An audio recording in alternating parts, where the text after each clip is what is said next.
You're coming with me, a frontier vow under a red sky. Welcome to Sci-Fi Nebula, where the wild edges of space test our tools, and our hearts, more than any vacuum ever could. Tonight we travel to Red Creek Habitat, a thin-air frontier station circling Alpha Indi, where water is currency, reputation is law, and dignity can be stolen with a handful of dust. In a market alleyway, a young widow is shamed, hair hacked, face blackened, while bystanders watch. A quiet rancher engineer steps into the noise and says 6 words that change everything: "You're coming with me." No prophecy, no savior complex, just a human being choosing to stand in the doorway when a storm blows mean.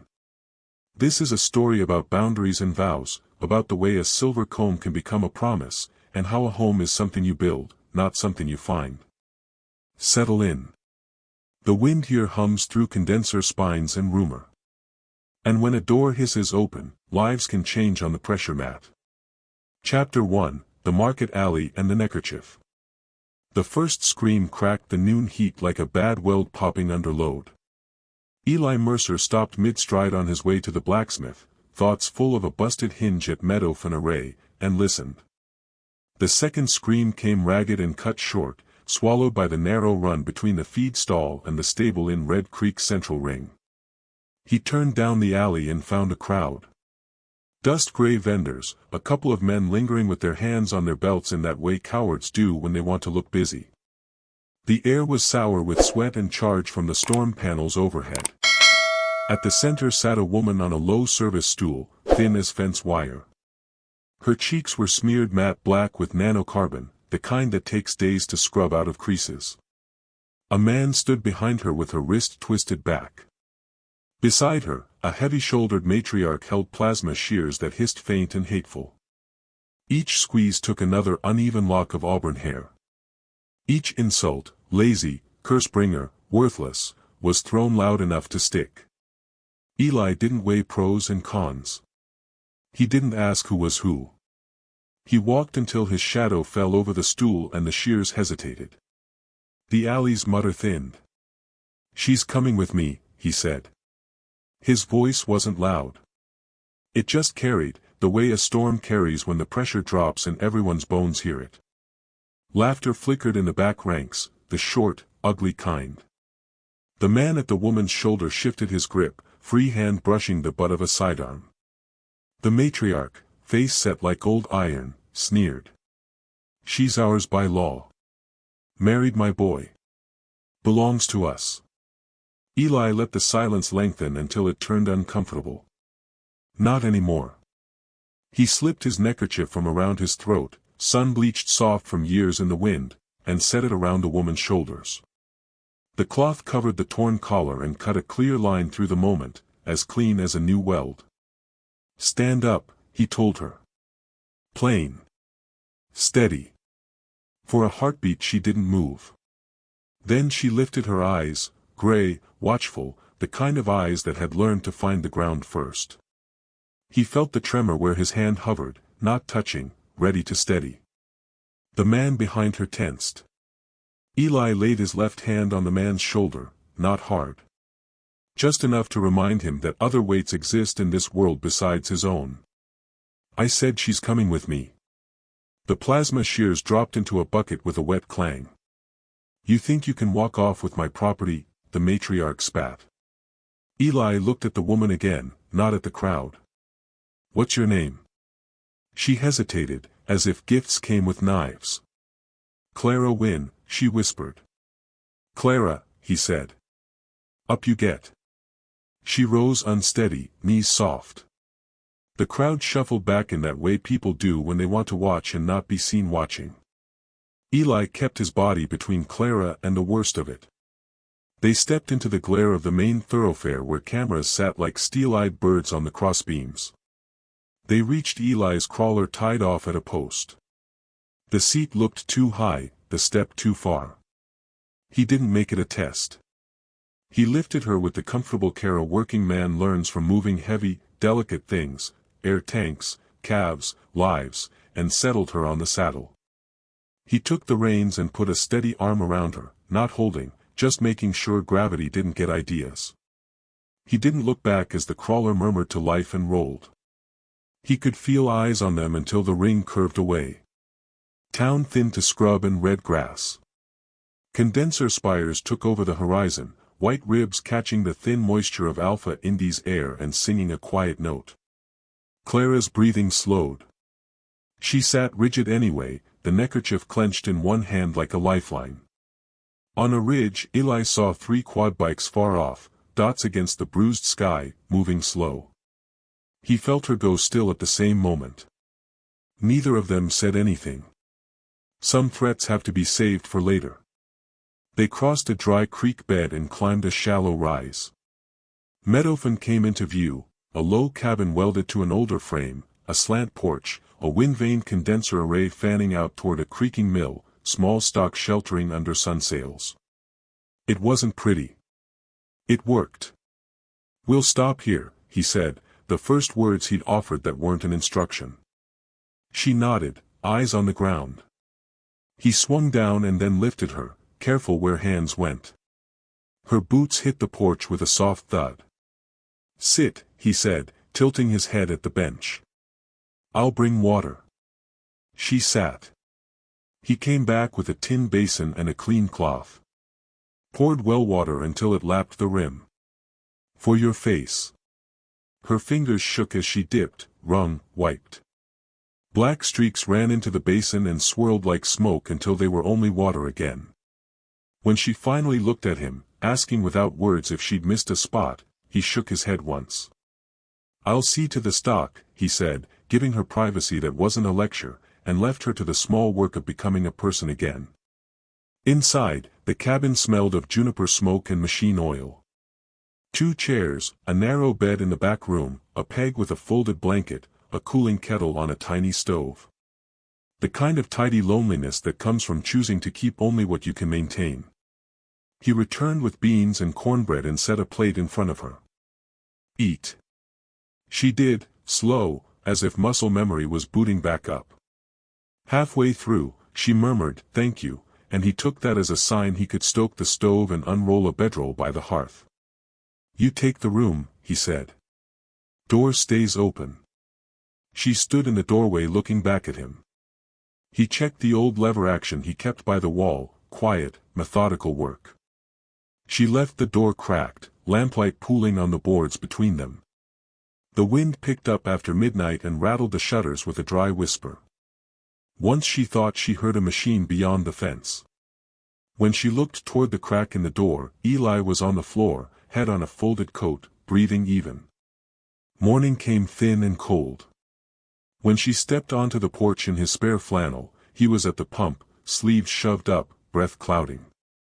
He nodded her toward the bench and handed her a tin mug that steamed like hope. "Coffee," he said. It was strong and bitter. It warmed all the same. Chapter 2, Wash Water, a hissed storm, and the door left ajar. Clara moved through the morning like someone trying not to spook a skittish animal. She found a broom and swept the porch, careful not to raise dust. Washed the basin and set it upside down on a towel. Eli didn't comment, but his eyes flicked once to the cleaned and stacked tin and stayed there half a second longer than neutral. That was enough. By late afternoon, the sky over the flats turned the color of a healing bruise. Ion winds sang in the veins. The condensers flexed and settled, their white lattice humming a pitch Clara didn't know how to hear yet. She sat on the porch as Eli mended a fence length, broad back toward the failing light. There was no waste to his motion. He set a post like he set a pan on a stove, exacting without drama. When he came back, he left his hat on the rail instead of carrying it inside, and without the brim her saw the years the sun had written around his eyes. He set a small jar of salve on the table after supper, the smell of pine resin rising as she twisted it open. "For the scratches," he said, nodding toward the place where the nanocarbon had ground her skin raw. She dabbed, winced, learned where it burned and where it soothed. That night she left the bedroom door wider than before. The wind had gone up a notch, the vanes groaning as the gusts found their angles. Once, from the dark beyond the yard, came the soft metallic cough of a far-off engine. She lay still and counted her breath. The lamplight stripe across the floor didn't change. Eli sat in the porch rocker for a while, chair creaking slow, keeping a quiet watch over a quiet yard. The days found a shape. Eli's boots on the boards at dawn. The windmill turning slow in thin air. Chickens complaining on principle. Clara's steps going from tentative to purposeful. She spoke little. She didn't have to.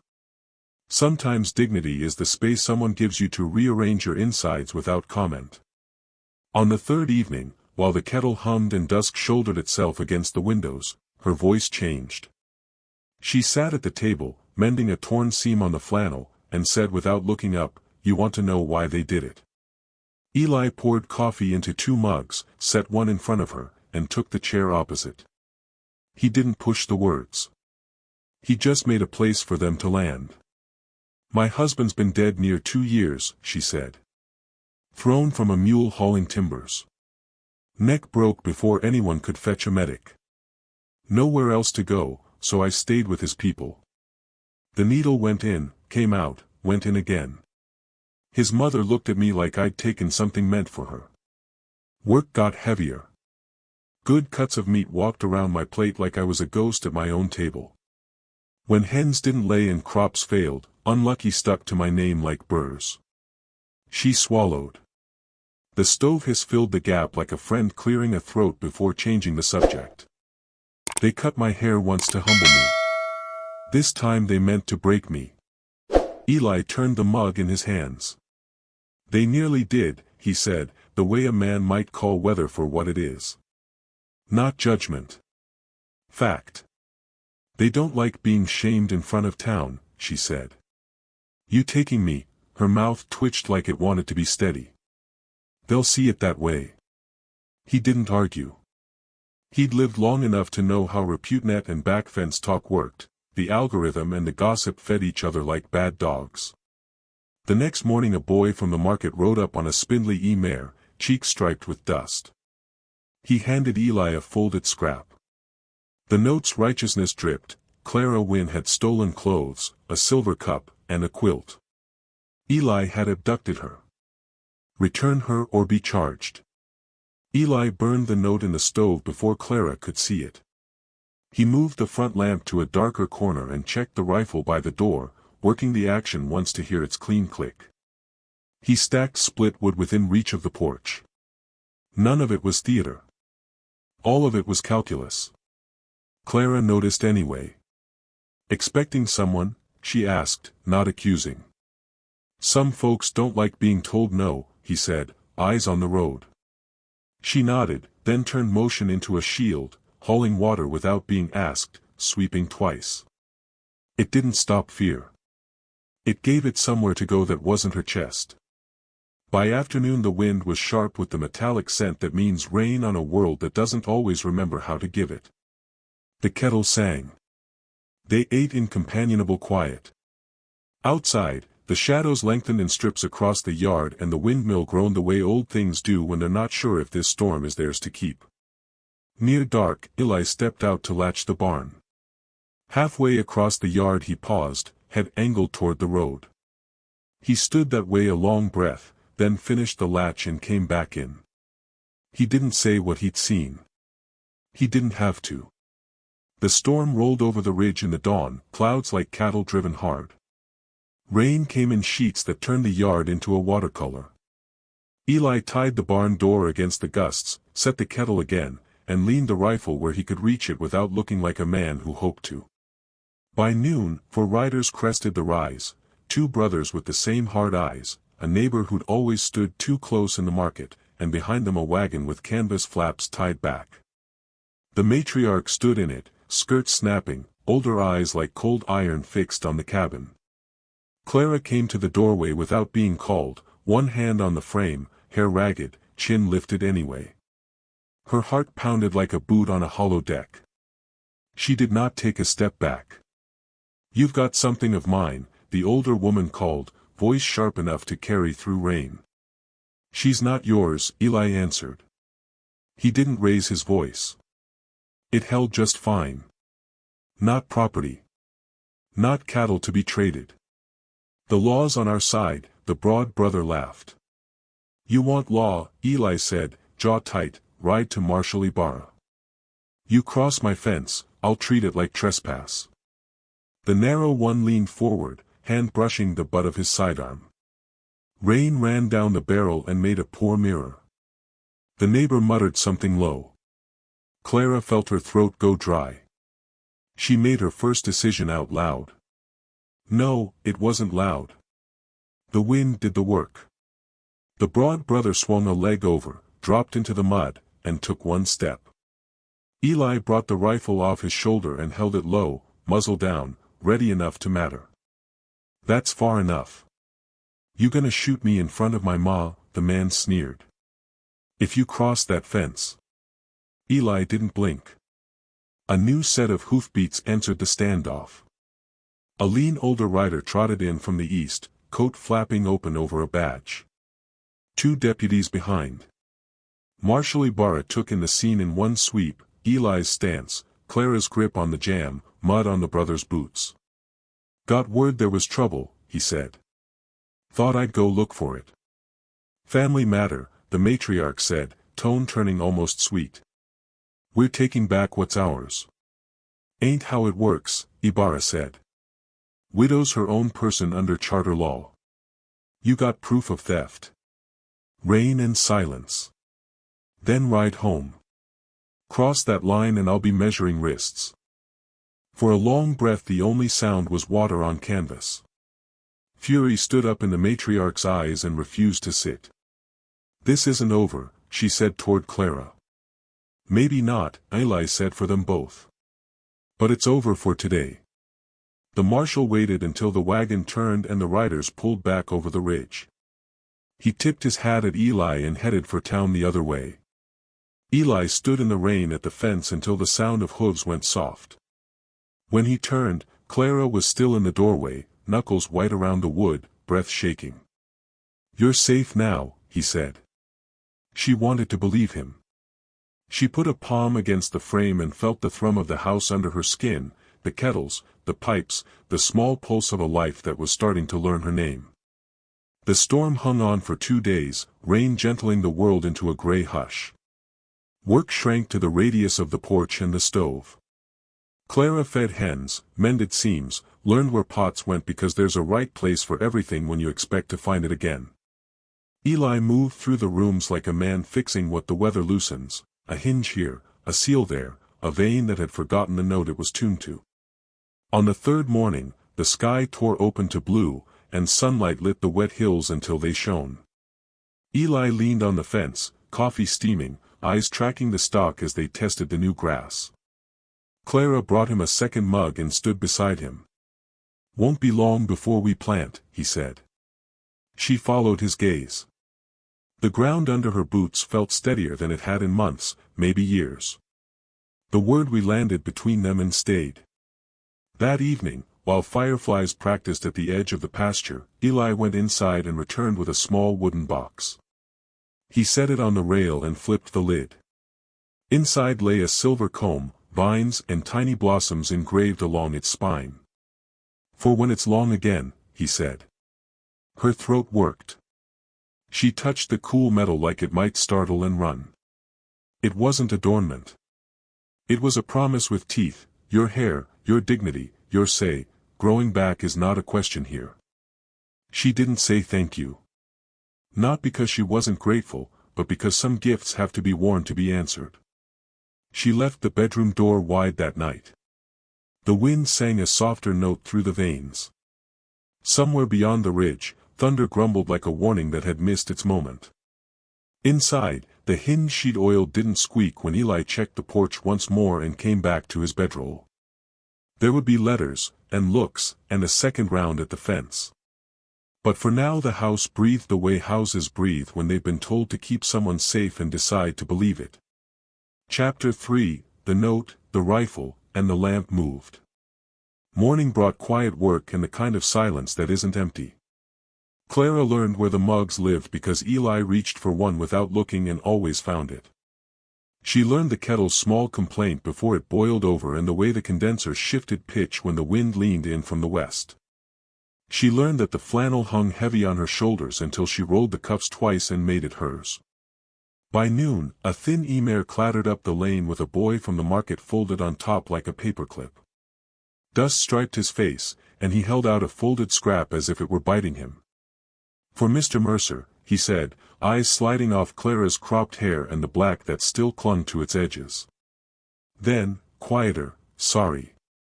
Eli took the paper and thumbed the crease. The ink bled in places where a careless hand had dragged. "Return the widow Clara Wynn. Stolen goods, clothing, silver cup, quilt. Witnesses. Return or face charges for abduction." It was righteous the way a blunt object is righteous. He didn't blink. "Tell your boss you delivered it." "Marshall seen it?" the boy asked, brave enough to be useful. "Not yet," Eli said. The boy nodded like that answer fit the world, turned the mare, and rattled back toward town. Clara stood at the pump with a pail half filled and watched Eli feed the letter to the stove. The flames took it in one breath. He set the poker back in place. Then he moved through the room rearranging small things as if they mattered, which they did. The lamp came off the front sill and found a hook deeper in the room. The rifle lifted from its lean and cycled with a clean click, checked, oiled, set back within reach but not advertising itself to the window. A stack of split wood appeared by the porch steps where a body could reach it without stepping too far out. "Expecting someone?" Clara asked. No tremor. "Just information." "Some folks don't like being told no," he said. He didn't meet her eyes because he was watching the road. "Some folks don't know what no means," she said, and surprised herself with how steady it sounded. He glanced over then, measuring. Not her fear, her footing. He nodded once and returned to the small work that keeps big trouble honest. Afternoon sank toward the color of old bruises. Ion wind raised a rash on the veins, and the condensers sang a high line. Clara washed the nanocarbon from the doorjamb where her hand had left a ghost and felt, unexpectedly, like she was erasing something that hadn't been invited to stay. She spoke first over supper, the spoon warm in fingers that finally remembered they were allowed to hold things gently. "You want to know why they did it," she said. It wasn't a question. Eli poured coffee and didn't push the words. He made a place for them to sit. She set them down, 2 years a widow, a house that was never hers, a mother-in-law who salted every meal with blame, brothers-in-law who never did a kindness they could claim credit for twice. The first time they cut her hair, "Humble you, girl." The second, "Break you and call it moral." They nearly did, Eli said when she ran out of thread.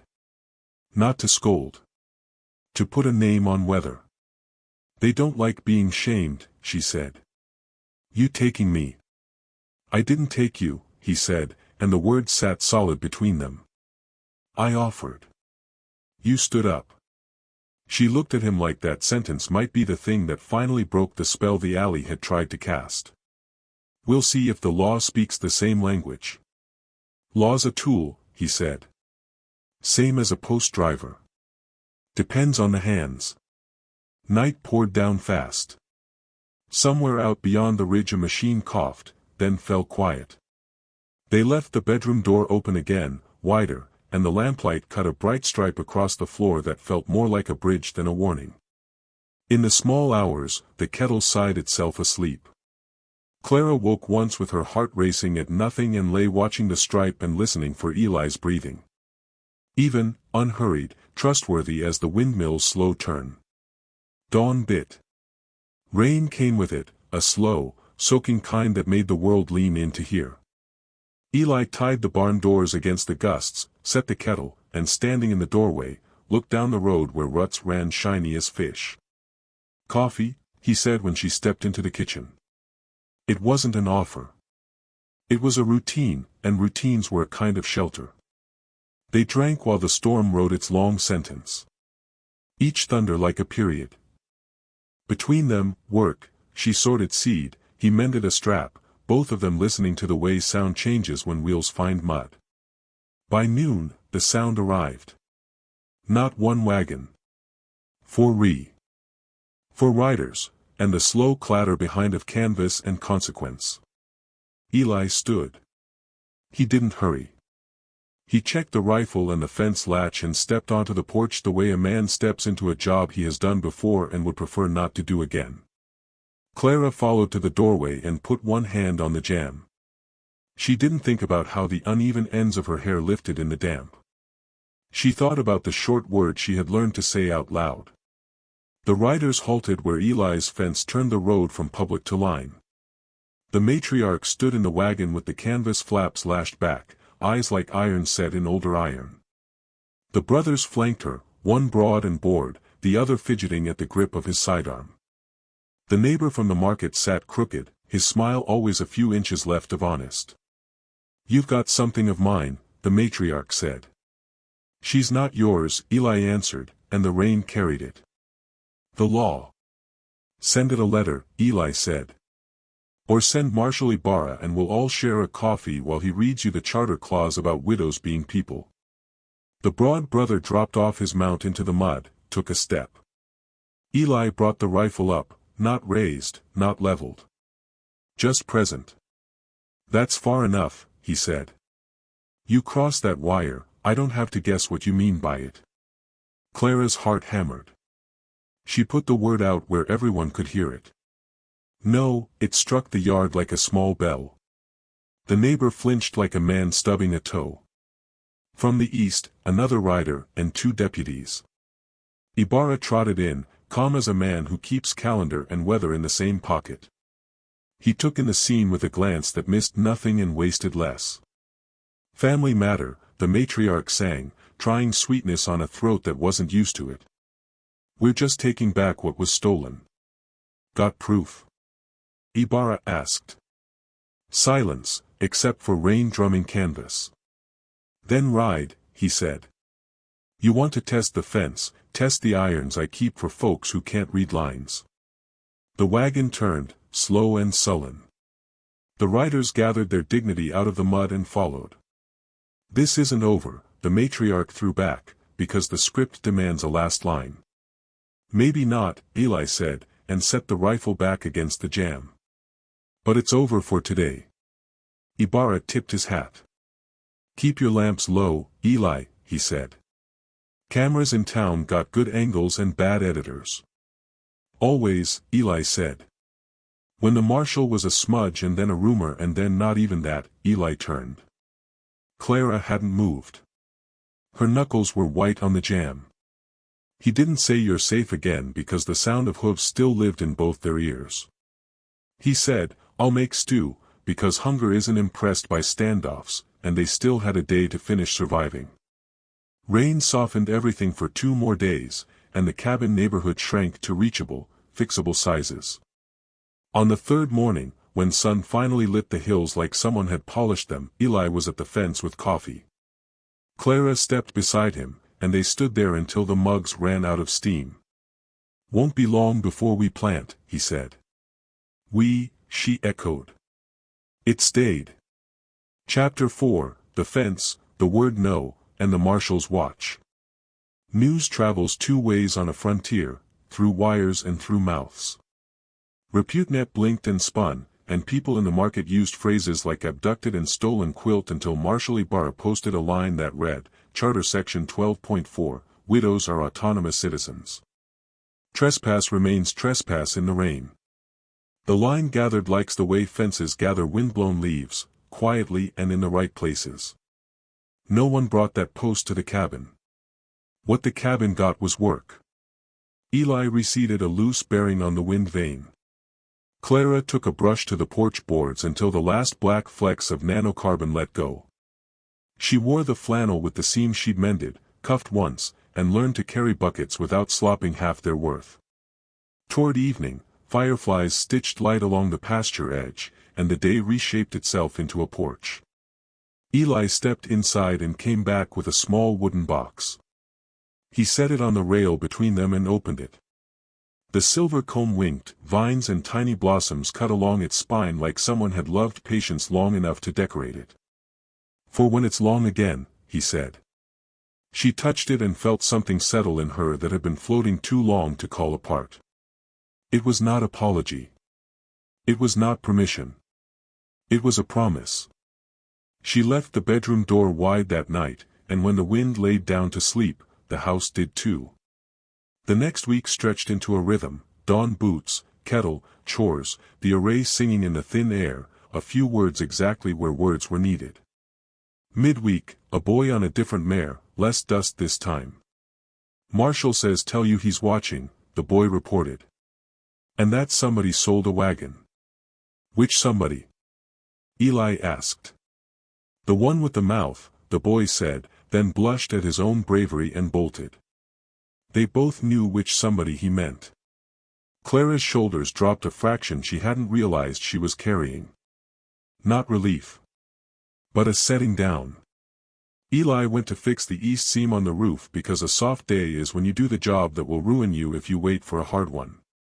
Clara stood below with the tool bucket, passing up what he needed without him having to ask. The motion between them looked like choreography because they had both finally started listening to the music. In town, someone printed a still from a market camera and scribbled homewrecker under it with a cheap stylus. Someone else wrote human over the top and left it there. The wind took the paper in the night and did what wind always does with stories that don't deserve to last.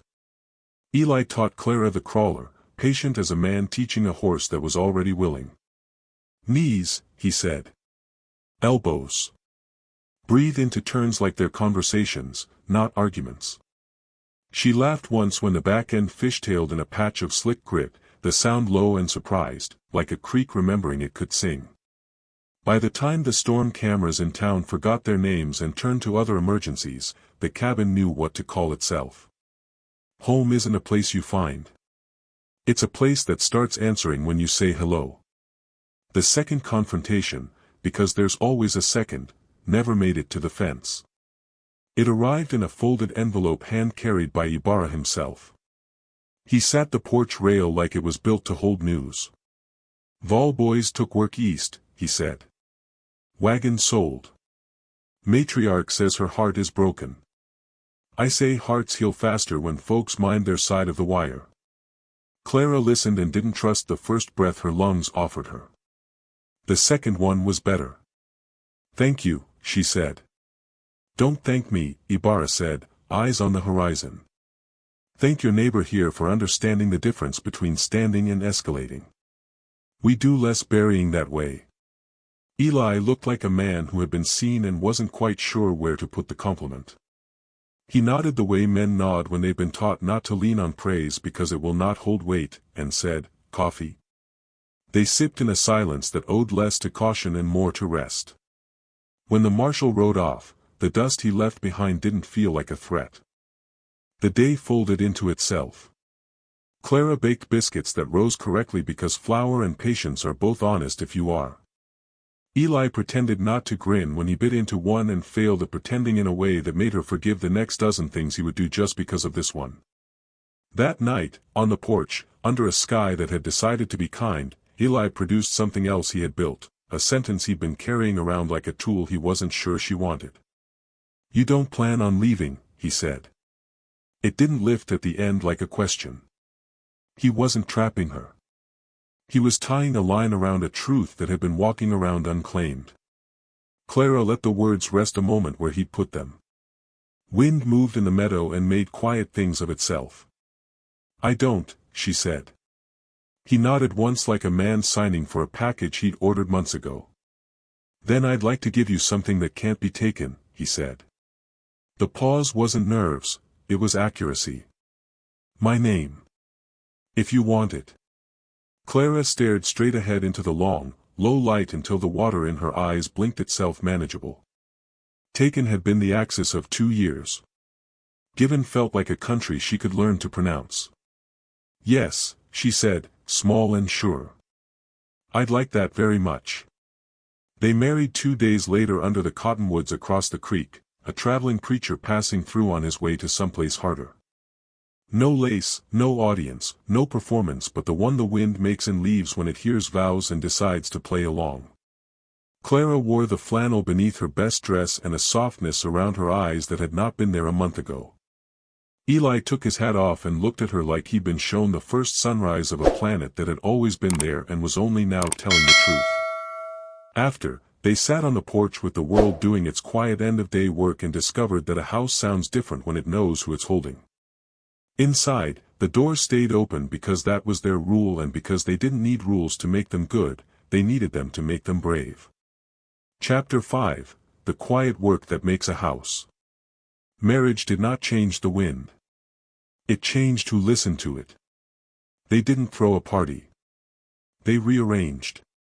Eli's bedroll went back to a shelf. Clara folded her few clothes into the small chest by the bedroom window and left the door open because that was their rule and because rules felt less like fences now and more like invitations to be brave. Work learned their names together. Eli climbed the east seam of the roof and laid a clean bead that would refuse the next storm. Clara scrubbed the last flecks of nanocarbon from the porch boards until the wood looked like it had decided to be new. They moved like people who had finally found the other half of a sentence they'd been trying to say for years. In town, some mouths ran. On ReputeNet, hot takes cooled when Marshall Ibarra pinned a line, civil contract recorded, charter rights affirmed, let the grass grow back. The Post gathered quiet approvals you could feel more than count. Eli taught Clara the finer points of the crawler, patience generous as shade. Hands are for suggestion, he said. Knees for truth. The machine will tell you where it's tired if you let it. She laughed when the back end fishtailed on grit and laughed harder when it didn't the next time. The sound surprised them both and decided to stay. She planted the garden in neat rows, beans, squash, corn, a stubborn strip of wildflowers for herself that she pretended had practical value as pollinators. Eli mended fence where the posts leaned like old men and tuned the condensers until their hum landed in the right key. The silver comb lived in its wooden box for a while, then on the sill, then, on a late yellow morning, in Clara's hair at last, catching a small wave and holding it back with a gleam that wasn't bragging. Works, Eli said, and kissed the place above her ear because kissing was allowed in doorways and kitchens counted. Neighbors tried them on for size. Some brought eggs they could have used themselves. Some brought advice no one asked for and left with less of it. The creep from the market rode past once, hat tipped too low. He saw Eli by the gate and reconsidered becoming a hobby. He rode on. At sundown they sat on the porch and watched the field go the color of old brass. They learned to talk in a way that saved the big words for when they meant something. He spoke fence and pumps and wind angles. She spoke seeds and timing and where fear liked to hide in the day so it could jump out at night. Still scan the ridge sometimes, Eli said one evening, not making it a test. I used to scan the room so I wouldn't have to look at the people in it, she said. The ridge is easier to see. He nodded like a man who recognized a tool when he saw one, even if it wasn't made of metal. They slept with the window cracked to let the house share the night. A coyote called far off. The windmill answered in its slow dialect. The door to the bedroom stayed open, and it felt like a door left open on purpose rather than a door that might slam. Chapter 6, Planting Weather, Keeping Weather. Spring pulled itself fully over the valley, and with it came the kind of storm that doesn't announce itself proper. The sky went yellow at noon, which is never a compliment. Dust climbed the ridge and turned everything it touched into a rumor. Eli read the pressure and didn't like the numbers. She'll want to take the South Array, he said. If she gets it, she'll chew bearings until we're dry. Then we don't let her, Clara said, like a person who had ran out of things she would let be taken. They moved because moving is what you do when thinking won't keep a roof on. Eli strapped into a harness and ran the rib of the southernmost condenser, fingers quick on the lashings. Clara stayed on the ground with the stays and the patch web, watching his line and the sky in the same breath, calling pitches like a medic calls pulse, gust at 9 o'clock, brace, okay, now. A gust hit wrongways and tried to lift the lattice. Eli could have ridden it and been stupid. He cut a tie instead, sacrificed a panel on purpose, and let the wind take a piece so it wouldn't take the whole. Clara threw the catch line like a woman who had thrown things all her life and was finally allowed to be good at it. The panel spun, the line caught, and the two of them dragged the future back to Earth 1 hot meter at a time. The storm passed like a sullen apology. Dust settled in the creases and pretended it had always been there. Eli climbed down with his jaw set and his hands bleeding in 3 places he treated like bad guesses. Clara taped him without commentary and boiled water like the world had not just tried to learn their names the wrong way. Could have lost the South Run, Eli said around the sting. Didn't, she said. You cut the right rope. Hard thing, he admitted. You're good at hard things, she said, as if listing inventory. So am I. Planting went in late, which is sometimes the same as wise. Sprouts arrived in stubborn rows. The coop down the valley adjusted quota tricky but fair, helped by a letter Eli signed that used the word shared more than the word owed. People respected letters that sounded like fence posts. A week later, Marshal Ibarra rode up in the kind of dust that means nothing dire. He tied off and leaned on the post like a man paying a call. Got a quiet station, he said. Thought I'd make sure it wasn't just my hearing. He took the coffee offered in the tin cup that had learned his hand and tipped his hat at Clara's comb. Looks right, he said. It was the most praise he'd given anything that wasn't a horse in years. Vol? Eli asked. Matriarch found religion, Ibarra said dry. It looks a lot like distance. Boys signed on with a haul crew out past Blue Basin. Wagon sold. He looked out at Clara's straight rows. Things that grow do not tend to enjoy being yelled at. Funny how often people forget. After he left, Clara stood at the edge of the plot and watched the little green proving itself. She did not cry. She let her fingertips brush the leaves and called it water with skin. That evening, when the red went thin over the ridge and the world gave them back their porch, Eli said, "You're better at reading weather than I am." I had years of weather with faces in it, she said. Out here, the wind only wants what wind wants. And what do you want? He asked, not afraid to know. To wake up and not expect cost, she said after a moment. To stop counting how many ways someone can interpret a kindness wrong. She reached up and slipped the comb free, let a longer line of hair fall against her cheek, then set the comb back where it belonged. To keep this, she said. Not the comb. The right to wear it. You keep it, he said. I'll keep the fence. Deal, she said, and offered her hand. He shook it because sometimes the most romantic thing in the world is a contract with a person who means it. Chapter 7, The Long Summer and a Door You Can Open. Summer arrived like a debt repaid. Beans climbed. Squash loomed green and smug. The corn tested the wind in a way that suggested it had opinions. Clara moved through the days with the easy weight of a person who has things to do and time to do them. Eli watched her ride the crawler across the pasture and realized a restlessness he'd carried for a decade had sat down and accepted coffee. They took turns going to market. The first time Clara went alone, people watched to see how her hair lay and where her eyes went. She bought salt and wire and a bolt of cloth and did not explain herself to anyone. The neighbor with the smile that never learned its job took 2 steps and changed his mind for reasons he would credit to work and not to Eli cleaning his wrench in the doorway of the ironmonger's. In late summer, the co-op held a meeting about leakage on the East Line, some folks borrowing water and promising to pay it back with good intentions. Clara stood up because her chair had gotten too small. We make a list of who needs what, not who deserves what, she said. Then we fix the pipe. Need is weather. Deserve is a story people tell so they don't have to look at their hands. Quiet, then nods, then emotion, then a vote. The pipe got fixed. The list got made. No one went thirsty that week who hadn't tried to make someone else do it for them. At home, the door stayed open. Not because fear needed an exit. Because trust likes a cross breeze. They learned the narrow dance of a two-person kitchen and stopped saying sorry when their shoulders touched.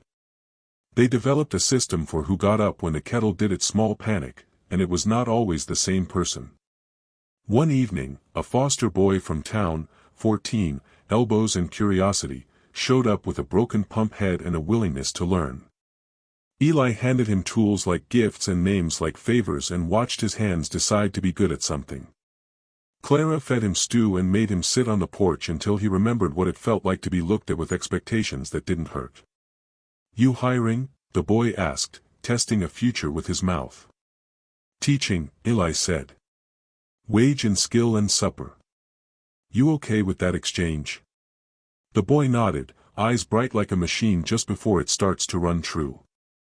When the first frost wrote its delicate warning on the edges of leaves, Clara took the comb and worked it through hair that had finally reclaimed a shape that felt like her own. Eli watched from the door, not because he needed to, but because watching a person be okay is a pleasure you are allowed to keep. "Looks right," he said again, and she made a face and then smiled because she agreed and it was safe to admit it. Chapter 8, The Porch, the Name, and What Weather Can't Touch.